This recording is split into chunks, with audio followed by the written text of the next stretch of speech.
Hey guys, welcome back to my channel. This is Miss Roshi and welcome to my another vlog. So guys, this video is going to be about that Bengali story recitation वाला. तो तुम लोग ध्यान से सुनना and slowly सुनना तो तुम लोग को समझ आ जाएगा. एंड अगर नहीं समझ में आया तो तुम लोग गूगल पे देख सकते हो. तो let's start the video without any farther delay. নমস্কার বন্ধুরা, আমি আপনাদের সামনে আজকে একটি নতুন গল্প নিয়ে হাজির হয়েছি রবীন্দ্রনাথ ঠাকুরের রচিত বদনাম নিয়ে. তো শুরু করা যাক আজকের গল্পের প্রথম অংশ. ক্রিং ক্রিং ক্রিং সাইকেলের আওয়াজ. সদর দরজার কাছে লাফ দিয়ে নেমে পড়লেন ইন্সপেক্টর বিজয়বাবু. গায়ে ছাটা কুর্তা, কোমরে কোমরবন্ধ, হাফ প্যান্ট পরা, চলনে কেজো লোকের দাপট. দরজার কড়া নাড়া দিতেই গিন্নি এসে খুলে দিলেন. ইন্সপেক্টর ঘরে ঢুকতে না ঢুকতেই ঝংকার দিয়ে উঠলেন. এমন করে তোর পারি নে, রাত্রির পর রাত্রির খাবার আগলে ডাকি. তুমি কত চোর ডাকাত ধরলে, সাধু সজ্জন বাদ গেল না. আর ওই একটা লোক অনিল মিত্তির পিছন পিছন তাড়া করে বেড়াচ্ছ. সে থেকে থেকে তোমার সামনে এসে নাকের উপর বুড়ো আঙুল দিয়ে কোথায় দৌড় মারে তার ঠিকানা নেই. দেশশুদ্ধ লোক তোমার এই দশা দেখে এসে খুন. এ যেন সার্কাসের খেলা হচ্ছে. ইন্সপেক্টর বললেন, হ্যাঁ, আমার আবার নেক নজর আছে কি ভাগ্যিস. ও বেলে খালাস আসামিই ওঠে. তবু পুলিশের রিপোর্ট না করে কোথাও যাওয়ার হুকুম নেই. তাই আমাকে সেদিন চিঠিতে জানিয়ে গেল. ইন্সপেক্টর বাবু, ভয় পাবেন না, সবার কাজ ছেড়েই আমি ফিরে আসছি. তা কোথায় সবার তার কোনো সন্ধান নেই. পুলিশও যেন ভেলকি খেলছে. স্ত্রী সৌদামিনী বললে, শোনো তবে আজ রাত্রির খবর দিই, শুনলে তোমার তাক লেগে যাবে. লোকটির কি আস্পর্ধা, কি বুকের পাঁটা. রাত্রির তখন 2টো. আমি তোমার খাবার আগলে বসে আছি. একটু ঝিমুনি এসছে. হঠাৎ চমকে দেখি সেই তোমাদের অনিল ডাকাত. আমাকে প্রণাম করে বললে, দিদি, আজ ভাইফোঁটার দিন, মনে আছে? ফোঁটা নিতে এসছি. আমার আপন দিদি এখন চট্টগ্রামে কী সব চক্রান্ত করছে, কিন্তু ফোঁটা আমি চাই, ছাড়বো না, এই বলে দিলুম. সত্যি কথা বলবো তোমাকে, আমার মনের মধ্যে উছলে উঠল স্নেহ.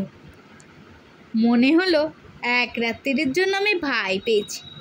সে বললে, দিদি, আজ 3 দিন কোনো মতে আধ পেটা খেয়ে বনে জঙ্গলে ঘুরছি.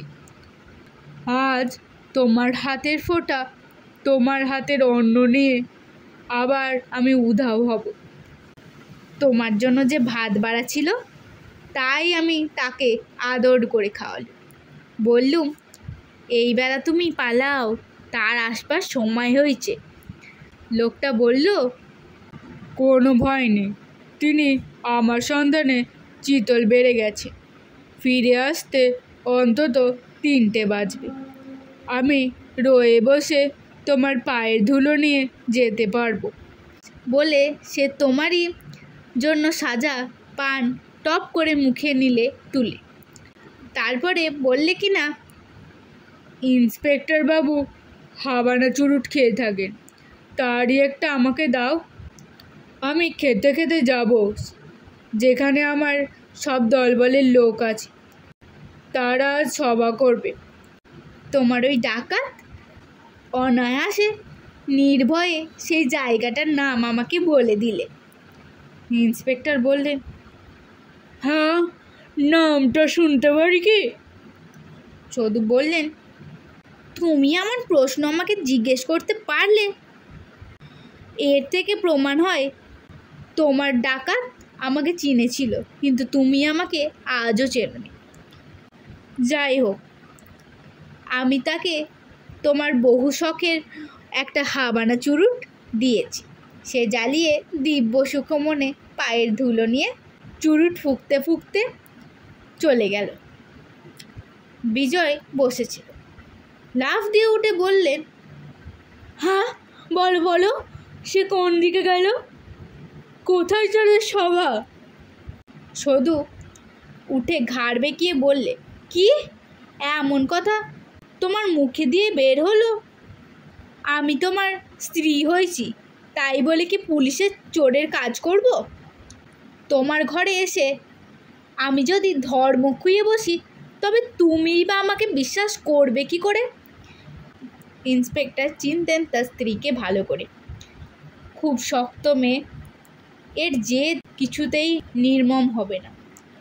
হতাশ হয়ে বসে নিঃশ্বাস ফেলে বললেন, হায় রে, এমন সুযোগটাও কেটে গেল। আর বসে বসে তার নবাবী ছাদের গোঁফ জোড়াটাতে তা দিতে লাগলেন। আর থেকে থেকে ফুঁসে উঠলেন অধৈর্যে। তার জন্য তৈরি দ্বিতীয় দফার খিচুড়ি তার মুখে रुचल ना। यही गल गल्पेर प्रथम पाला। सो गाइज आई होप कि तुम लोगों को समझ आया। ये था वीडियो का फर्स्ट पार्ट एंड अगर पसंद आया तो एक लाइक कर देना एंड सब्सक्राइब भी कर देना।